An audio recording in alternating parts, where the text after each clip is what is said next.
इसमें ये कह रहा है 14 सेंटीमीटर भुजा वाले वर्ग के अंतर्गत खींचे जाने वाले अधिकतम त्रिज्या के वृत्त का क्षेत्रफल क्या होगा? अधिकतम त्रिज्या के वृत्त का।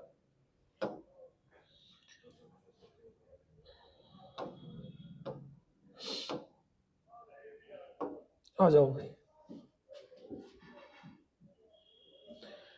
ये कह रहा है 14 सेंटीमीटर साइड का क्या है? स्क्वायर है। और इसके अंदर क्या खींचा जा रहा है? एक सर्कल। ये थोड़ा गड़बड़ बन गया भाई, इसको सही बना लेना। ठीक है। अब अगर यहां से यहां तक मैं देखूं तो कितना है भाई? 14 सेंटीमीटर। तो यहां से यहां तक भी ये कितना है? लेकिन सर्कल के परिधि से उसके सेंटर से गुजरने वाली लाइन क्या होती है? क्या बनाती है? व्यास, डायमीटर। तो डायमीटर क्या होता है? 2r के बराबर होता है। 2r की वैल्यू 14 है, तो r की वैल्यू कितनी आ गई? 7 सेंटीमीटर। अब अपने से एरिया मांगा। एरिया का फार्मूला क्या होता है सर्कल का? पाई आर स्क्वायर। पाई का मतलब 22/7 और रेडियस कितनी है? 7। तो त्रिज्या होगी 7 × 7, काट देंगे तो आ जाएगा 154 सेंटीमीटर स्क्वायर। वैसे मैंने तुमको वो एक टेबल लिखवाया है कि अगर रेडियस कितनी होगी 7, तो जो एरिया होगा वो 154 होगा और सरकमफ्रेंस या परिधि 44 होगी। तो अपना आंसर ए राइट हो गया भाई। कर दो। क्या बोल रहा भाई? 3 मीटर भुजा वाले वर्गाकार फर्श पर, ये कह रहा है 3 मीटर भुजा वाले वर्गाकार फर्श पर 20 सेंटीमीटर इंटू 30 सेंटीमीटर साइज के कितने पत्थर लगेंगे? क्लियर। अब सबसे पहले तो ये कह रहा है कि ये जो एक स्क्वायर है उसकी साइड कितनी है? 3 मीटर। और इसमें जो एक टाइल्स लग रही है उस टाइल्स की साइज कितनी है? 30 × 20 है। ये सेंटीमीटर में है, वो मीटर में है। तो सबसे पहले मैंने तुम्हें कहा था जब भी संख्या मांगे, जब भी क्या मांगे, तो तुमने क्या कर देना है? Area upon area. ठीक है ना। तो ऊपर एरिया रहेगा जो स्क्वायर वाइज फर्श है, ठीक है, और नीचे एरिया रहेगा जो टाइल्स है उसका। तो भाई साइड कितनी है? 3। अब चाहे तो तुम इसको क्या करो, 3 मीटर को किस में बदल लो? सेंटीमीटर में। तो 3 सेंटीमीटर बराबर कितना बन जाएगा? 3 मीटर बराबर 300। 1 सेंटीमीटर में 100 होते हैं। तो भाई मैंने फार्मूला लगा दिया। तो स्क्वायर का जो एरिया होता है वो होता है साइड इंटू साइड। तो 300 गुना 300। और ये जो 20 और 30 है तो ये तो लंबाई और चौड़ाई हो गई। तो ये क्या हो गया? रेक्टेंगल। तो रेक्टेंगल का एरिया होता है लंबाई गुना चौड़ाई। तो मैं इसका लगा दूंगा 30 × 20। अब ये सारा कुछ सेंटीमीटर में है। 2 से 2 0 कट गई। अगर मैं करूंगा तो ये हो जाएगा 300 गुना 3 और बटा में आ गया 6। 6 पंजे 30, 50 पे कट गया। 50 का 3 गुना 150, 150। कितनी टाइम्स लगेगी? 150। सी ऑप्शन आ गया। समझ। ये कह रहा है इस क्वेश्चन में, ये कह रहा है कि एक स्क्वायर है और मैं स्क्वायर की साइड को मान लेता हूं x। क्लियर। अब ये कह रहा है एक आयत है, रेक्टेंगल, और वहां इसकी जो साइड है उसको रिलेट कर रहा है किससे? स्क्वायर से। ये कह रहा है कि आयत की जो लंबाई है ना वो वर्ग की प्रत्येक भुजा से 5 अधिक है। तो x + 5 है। और जो चौड़ाई है, आयत की चौड़ाई है, वो वर्ग की प्रत्येक भुजा से 3 सेंटीमीटर कम है। तो x - 3 है। और ये कह रहा है दोनों का जो क्षेत्रफल है वो कैसा है? बराबर है। तो भाई इसका जो क्षेत्रफल होता है वो होता है लंबाई गुना चौड़ाई। तो लंबाई ये है और x - 3 इसकी है चौड़ाई, और इसका है x²। और दोनों कैसे हैं भाई? अब मैं इसको मल्टीप्लाई करता हूं। x का x से मल्टीपल हो गया x², x का 3 से हुआ -3x, 5 का x से हो गया +5x, और 5 का 3 से हो गया -15, और बराबर हो गया x²। अब देखो ये x² इधर आएगा तो क्या करेगा? माइनस होगा। तो ये दोनों हो जाएंगे कैंसिल। ये -3 और ये +5, तो मेरे पास बच गया 2x। और ये 15 उधर जाएगा तो किसका हो जाएगा? प्लस का। तो x की वैल्यू आ गई 7.5। और ये सेंटीमीटर में बोल रहा है, तो x की वैल्यू आ गई 7.5। अब ये कह रहा है आयत का परिमाप बताओ भाई। आयत का परिमाप यानी कि पेरीमीटर, आयत के पेरीमीटर का क्या फार्मूला होता है, परिमाप का क्या फार्मूला होता है, तो तुम बोलोगे 2 लंबाई प्लस चौड़ाई। अब तुम ना x की वैल्यू पुट कर दो। अगर मैं 7.5 को पुट कर दूं यहाँ, तो 7 और 5 12, 12.5। और अगर मैं यहाँ पुट कर दूं x को, तो भाई 7.5 में से 3 गए, कितना बचा 4.5। तो मेरे पास में जो लंबाई है वो कितनी आ गई 12.5, और जो चौड़ाई है वो कितनी आ गई 4.5। दोनों को ऐड करूंगा तो कितना हो जाएगा 17। तो 2 इंटू 17 कितना हो गया 34 सेंटीमीटर। है क्या ऑप्शन में डी? 36 वाला गलत हो गया। ऑप्शन में कह रहा है एक वर्त की त्रिज्या 3 गुनी करने से उसकी परिधि अपनी पूर्व परिधि से कितने गुना हो जाएगी। तुम्हें मैंने बताया था कि एरिया कैसे बनेगा, और तुम्हें मैंने बताया था परिधि कैसे बनेगी, इंडेक्स में बताया था ना। चलो मैं पूरा करवाता हूं। तुम त्रिज्या को कुछ भी मान लो, बोलो आर मान लो, 7 मान लो, 10 मान लो, जो मर्जी मान लो, कोई फर्क नहीं पड़ेगा आर। तो यहां पे परिधि कितनी होगी 2 पाई आर, ये पहले की परिधि है। बाद में त्रिज्या कितनी कर दी 3 गुना, तो ये हो गई 3 आर। अब परिधि कितनी हो जाएगी 2 पाई आर, आर की वैल्यू कितनी है 3 आर। तो अगर मैं इसको करूंगा तो कितना हो जाएगा भाई 6 पाई आर। अब अगर मैं इन दोनों का रेशो बनाऊं तो देखो पाई आर से पाई आर कट गया, कितना बचा 2 और 6, कितने गुना है भाई 3 गुना। और वैसे भी 1 अनुपात तो 3 गुना हो गई ना पहले से। अब सीधी सीधी सुन लो, ये तो मैंने करके दिखा दिया। समझ आ गया, दोबारा बताओ। समझ आ गया, दोबारा बताओ। नहीं आया, दोबारा देखो। अब की बार आर की वैल्यू लेते हैं। मैंने आर की वैल्यू ले ली 7। जैसे मैंने 7 ली तो ये हो गया 2 पाई आर का रिजल्ट पूछ रहा है, तो भाई 2 पाई का मतलब 22/7 और 7, तो 7 से 7 कैंसिल हो गया, कितना आ गया 44 मीटर सेंटीमीटर। जो भी मानना है वो तुम्हें मान लेना। अब मैं आर कितना करा दूं, आर को 3 गुना कर देता हूं, कितना हो जाएगा 21। जैसे आर को 3 गुना किया कितना हो गया 21। जैसे 21 हुआ, अब मैं 2 पाई आर फाइंड करता हूं भाई। तो 2 का मतलब 2 पाई का मतलब 22/7, और ये कितना आ गया 21। अब जैसे मैं काटूंगा तो ये मेरे पास आ गया 44 इंटू 3। अब चाहो तो तुम इसे सॉल्व कर लो, चाहो तो तुम सॉल्व कर लो, 132 आ जाएगा। क्लियर? लेकिन तुम गौर से देखो, पहले 44 था, अब कितना हो गया, तो तुम बोलोगे 3 गुना हो गया। अब समझ आ गया? मैंने पहले भी बताया था सीधा कर लो चाहे डाटा रख के कर लो, कोई फर्क नहीं पड़ेगा। अब इतना करने की जरूरत ही नहीं थी। मैंने कहा था अगर रेडियस डबल होती है, कितनी होती है, तो एरिया स्क्वायर में जाएगा। ठीक है, डबल होगी तो 2 का स्क्वायर 4 में जाएगा, ट्रिपल हो गया तो 3 का स्क्वायर 9 में जाएगा, 4 टाइम हो गया तो 4 का स्क्वायर 16 गुना हो जाएगा। लेकिन जो 2 पाई आर है मतलब परिधि है, उसमें कोई फर्क नहीं पड़ेगा। अगर ये दुगना हुआ तो परिधि दुगनी होगी, रेडियस दुगनी हो गई तो परिधि, और रेडियस 3 गुना हो गई तो परिधि 10 गुना हो गई तो परिधि। तो इसने सीधा पूछा है त्रिज्या 3 गुनी हो गई तो रेडियस भी 2 पाई आर भी, परिधि भी कितनी हो जाएगी 3 गुना। सीधा सीधा क्वेश्चन है, उलझाने की कोशिश कर रहा है। समझ आ गया? डिटेल में और बताओ। मैंने सीधा करवा दिया, इसके बाद ये भी करवा दिया, और वो मैंने आपको पहले इंडेक्स में बताया हुआ है। अरे क्लियर है क्या? याद रखना एरिया हमेशा स्क्वायर में बढ़ेगा। एरिया किस में बढ़ेगा? दुगना है तो 2 का स्क्वायर कर दो, 3 गुना है तो 3 का स्क्वायर कर दो, 4 गुना है तो 4 का स्क्वायर कर दो, फिर मल्टीपल कर दो। परिधि, सरकमफ्रेंस या पेरीमीटर, दुगना है तो दुगना हो जाएगा, 3 गुना है तो 3 गुना, 4 गुना है तो पहले अगर वृत्त की त्रिज्या में मान ले उसका पेरीमीटर 1 था, अब रेडियस 3 गुना होगी तो पेरीमीटर 3 गुना हो जाएगा। समझ गए? समझ में आ गया? रिपीट करूं दोबारा? हाँ पीछे क्लियर है? चलो,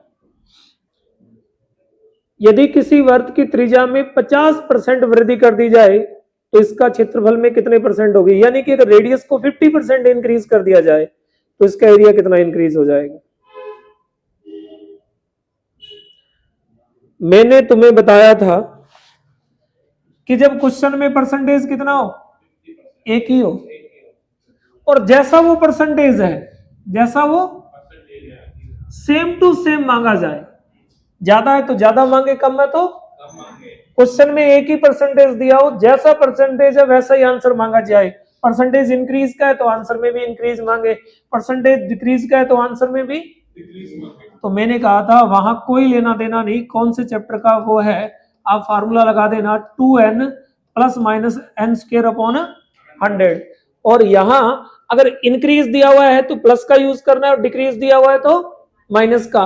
तो ये अपने पास आ गया 2, n का मतलब 50, n का मतलब है दिया गया परसेंटेज, प्लस इंक्रीज हो रहा है तो प्लस 50 का स्क्वायर 2500 और बटा में 100, 2 से 2 0 कैंसिल हो गई, सॉल्व कर लो 100 और 25 100, एरिया पहले से कितना इंक्रीज हो जाएगा 125%। ऑप्शन ए राइट हो गया अपना। क्लियर है, समझ आ रहा है? यहां चैप्टर से कोई लेना देना नहीं है अभी।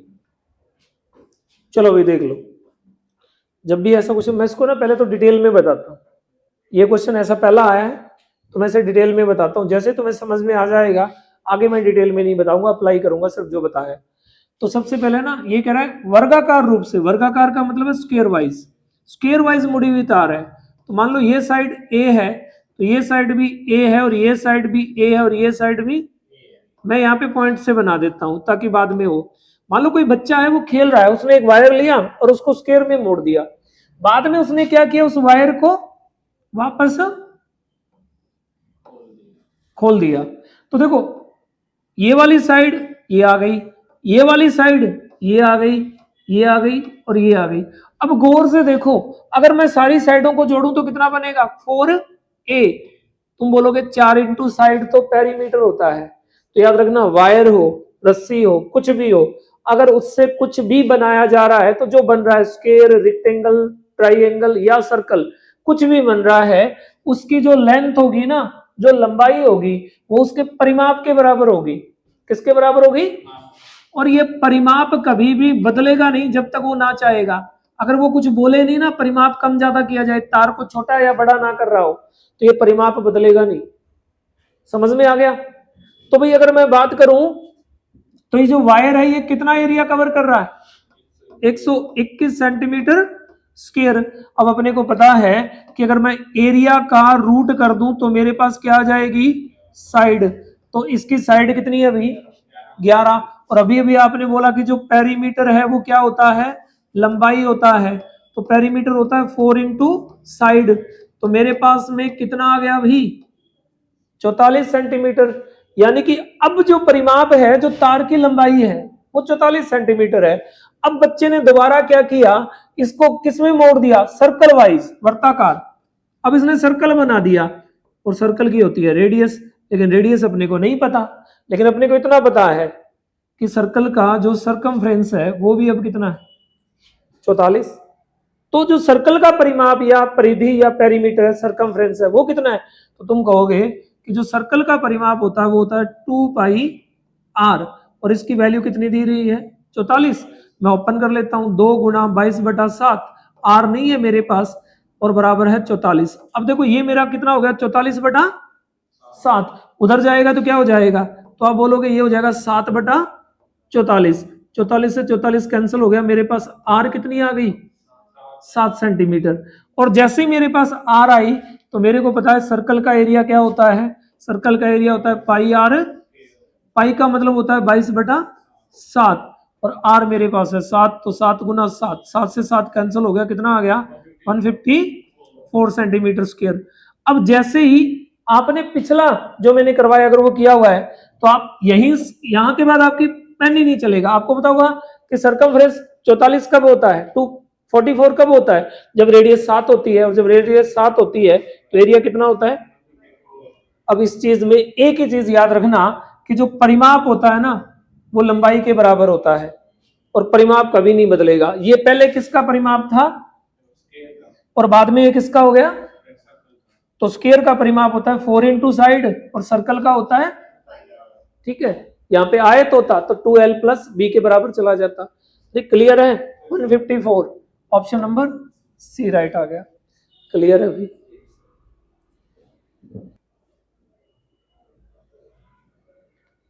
ये कह रहा है किसी वृत्त की त्रिज्या में 1 सेंटीमीटर की वृद्धि करने पर इसके क्षेत्रफल में 22 वर्ग सेंटीमीटर की वृद्धि हो जाती है। वृत्त की प्रारंभिक त्रिज्या कितनी है? मतलब जैसे ही रेडियस को 1 इंक्रीज किया ना तो एरिया 22 सेंटीमीटर स्क्वायर इंक्रीज हो गया। तो स्टार्टिंग में ओरिजिनल रेडियस कितनी थी? ये कह रहा है ये पहले कोई सर्कल था, इसकी रेडियस थी आर, देनी हुई ना। बाद में क्या हुआ, ये सर्कल दोबारा से बनाया गया और इसकी रेडियस को कितना बढ़ा दिया गया? 1। तो अब इसकी रेडियस हो गई r प्लस 1। और पहले वाले से ये वाला जो एरिया है ये कितना ज्यादा है? 22 सेंटीमीटर। यहां तक कोई दिक्कत नहीं है।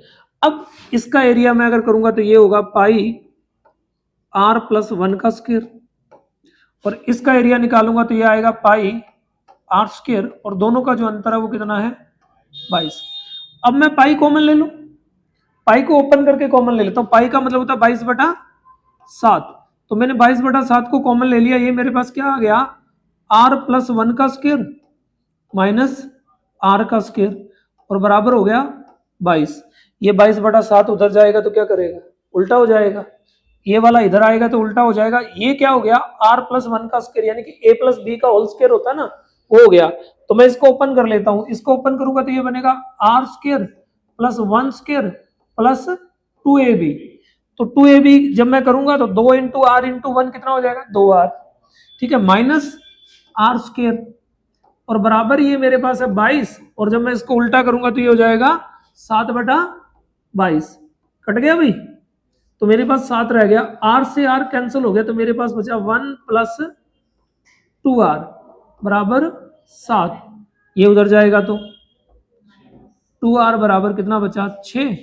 तो r की वैल्यू 3। स्टार्टिंग में r कितनी थी? 3 थी। ऑप्शन सी राइट है। ये कह रहा है एक वर्त की परिधि एवं त्रिज्या का अंतर 37 सेंटीमीटर है, इस वर्त का क्षेत्रफल कितना है? क्लियर? तो मैंने ना स्टार्टिंग में तुम्हें इंडेक्स लगवाया था कि अगर r यानी कि सर्कल की जो त्रिज्या है, जो r है, अगर वो 7 है तो एरिया 154 है और ये 44। तुम्हें बस ये ही याद रखना है, बाकी कुछ याद नहीं रखना। अब देखो 7 का डबल कितना होता है? 14। तो डबल डबल का मतलब 2, 2 का स्क्वायर कितना हुआ? तो तुम इसको 4 से गुणा कर दो, कितना हो गया? 616। 7 का 3 गुना कितना होता है? 3 का स्क्वायर। तुम इसे 9 से गुणा करो, 1386 आ गया एरिया। अगर रेडियस 28 है तो 7 का कितने गुना है? तो 4 का स्क्वायर 16। तुम इसको 16 से गुणा कर दो, 28 रेडियस वाला एरिया आ जाएगा। अब देखो 7 पे 2 पाई r कितना होता है? सर्कमफ्रेंस कितना होता है? 40। तो 7 का डबल 14 है तो ये डबल हो जाएगा। अगर 3 गुना है तो ये 3 गुना हो जाएगा। 7 4 28 है तो ये 4 76 हो जाएगा। क्लियर हो गया? वो सिंगल फॉर्म में बढ़ेगा, ये स्क्वायर में बढ़ेगा। अब अगर अपने को ये याद है, और मैंने कहा था 77 तक के सारे लिख लेना और एक हफ्ते तक रोजाना पढ़ना, हफ्ते में याद हो जाएंगे। आर का टेबल लिखना है, 7 का पहाड़ा कहां तक? 77 तक, और सारे रिजल्ट बना के पढ़ना स्टार्ट कर दो। अब इसने क्या कहा है कि एक वर्त की परिधि और त्रिज्या का अंतर कितना है? 7 है। कितना है? 37 है। अब तुम पहले में देखो त्रिज्या कितनी है और 2 पाई r कितना है? 44। अंतर कितना है? 37। पहले में ही आ गया। और जब 37 है तो एरिया कितना होगा? तो 154। अपना ऑप्शन कौन सा आ गया? अदरवाइज तुम्हें ये करना पड़ेगा कि 2 पाई r माइनस r, इसकी वैल्यू कितनी है? 37। 2 पाई r माइनस r की वैल्यू कितनी है? 37। यहां से तुम्हें सॉल्व करके फिर ऑप्शन पुट करने पड़ेंगे। इसकी बजाय तुम ये याद कर लो, ठीक है ना? ज्यादा नहीं तो इसको 42 या 49 तक याद कर लो, सीधे सीधे तुम्हारे आंसर आते जाएंगे। अभी अभी थोड़ी देर पहले मैंने क्वेश्चन करवाया था और मैंने कहा था कितना परसेंटेज हो सिंगल, क्वेश्चन में कितना परसेंटेज हो सिंगल, और जैसा परसेंटेज है डिक्रीज का, और वो मांगे भी क्या? इंक्रीज तो इंक्रीज मांगे, डिक्रीज तो कम मांगे, ज्यादा तो कौन सा फार्मूला लगेगा? 2n plus minus n square upon 100। अब देखो दो n की वैल्यू परसेंटेज ही होता है 30, 30 का स्क्वायर 900 और बटा में 100। एन की वैल्यू कितनी है, एन की वैल्यू जो क्वेश्चन में परसेंटेज दिया हुआ है वो है, एन की जगह कितना रख देंगे, 23 रख देंगे। अब देखो यहाँ पे प्लस और माइनस दोनों है, तो यहाँ प्लस लगाऊं या माइनस, तो यहाँ गौर से देखो 30% कम लिखा है, तो यहाँ माइनस आएगा, ये हो गया 60, और इसे सॉल्व करेंगे तो ये आएगा 9, तो अपने पास हो गया 9, कितना बचा भाई, 51% डिक्रीज हो जाएगा। ये समझ आ गया है क्या, ऑप्शन नहीं है अभी, नन ऑफ दीज आ जाएगा, 51% कम हो जाएगा। सेम पिछला क्वेश्चन है, अगर सेम पिछला क्वेश्चन है तो मैं वही लगा देता हूं, वृद्धि वृद्धि, परसेंटेज सिंगल है, इंक्रीज इंक्रीज, तो 2 एन की वैल्यू 40, इंक्रीज है तो प्लस आएगा, 40 का स्क्वायर 1600 और बटा में 100, जब फाइनल करेंगे तो ये हो जाएगा 80 और इसका रिजल्ट आ जाएगा 16, 80 और 16, तो अपना आंसर आ गया 96% इंक्रीज, ऑप्शन सी अपना राइट आंसर है।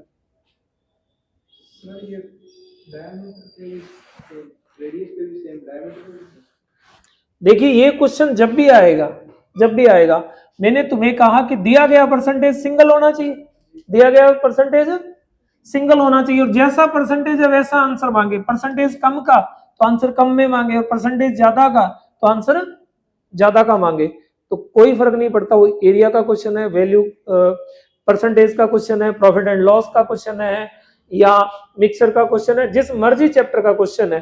दूसरा, वो रेडियस बोल रहा है, वो डायमीटर बोल रहा है, वो पेरीमीटर बोल रहा है, वो सर्कमफ्रेंस बोल रहा है, कुछ भी बोल रहा है, कोई फर्क नहीं पड़ता, क्वेश्चन की लैंग्वेज से लेना देना ही नहीं होता। कुछ एक मामलों को 90% नहीं कोई लेना देना, 10% में लेना देना होता है। पिछले जैसा सेम क्वेश्चन है, क्या लिखा हुआ है, 50%, लास्ट में पूछ रहा है कितने परसेंट, इंक्रीज इंक्रीज, तो 2 गुना 50 एन हो गया, इंक्रीज है तो प्लस आएगा, 50 का स्क्वायर और बटा में 100, एन वाला फार्मूला लग गया, ये 100 बन गया और इसका रिजल्ट आ गया 25, तो फाइनल आंसर आ जाएगा 125% इंक्रीज। क्लियर है भाई, तो भाई क्वेश्चन नंबर ऑप्शन सी अपना राइट आंसर।